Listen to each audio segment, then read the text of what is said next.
recycling here that you cannot put in your blue bin.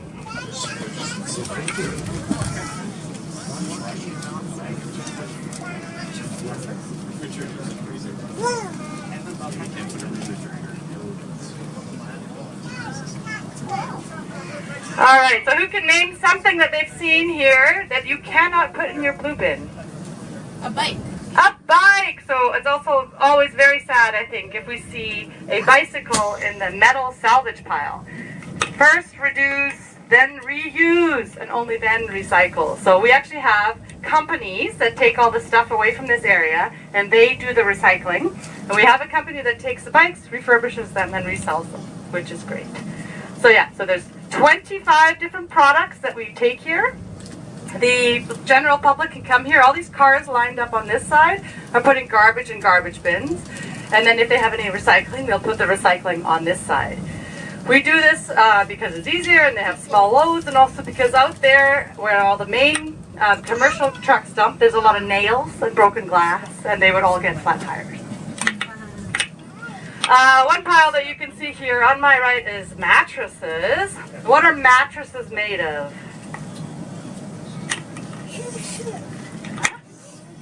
Metal, yes, and? Fiber, so cloth covering, and then foam, yeah, and? Box springs? Wood, okay, so they're a very difficult product to recycle, so the company that recycles them takes them and breaks them into their little pieces. So they have a pile for wood, a pile for metal, a pile for fabric, and then they do the recycling. Because it's so difficult and they have to get taken apart by hand, we actually charge to recycle these. But most of the things you can drop off for free. Okay, so our next stop is going to be the composting area. As we drive out, you'll see an area on your left side. These rocks and blocks here. So this is where we are going to expand this area. We always need more space. The mattresses are a good example. So between the Vancouver South Transfer Station and the Vancouver Landfill, we get about 8,000 mattresses a month. If you take all the mattresses we got in 2017 and lying flat, stacked on top of each other, you piled them up, we would reach a height about 3 times as high as Whistler Mountain. Oh, yeah. As we come around the corner, here's a few more mattresses to give you an idea.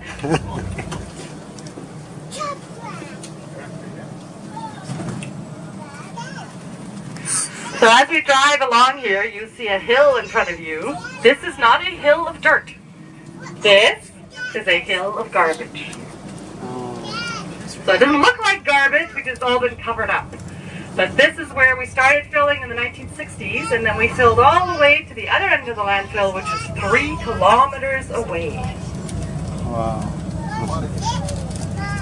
If you have any questions, you just shout them out as we drive along.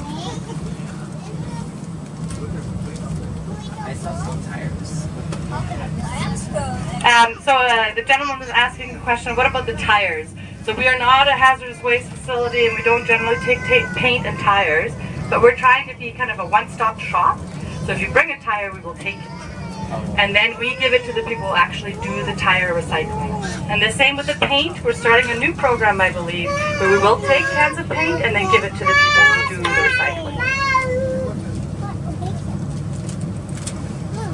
The only kind of hazardous waste that we do take here is asbestos-containing materials, because we do take construction and demolition waste, and in Vancouver there's lots of old houses that have stuff in them that might contain asbestos.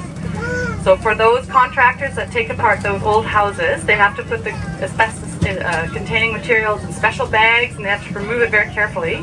They bring it here, we dig a hole in the landfill, and we bury it. And we have a guy with GPS who makes sure we know exactly where that stuff is. There are lots of cool machines at the landfill, hey?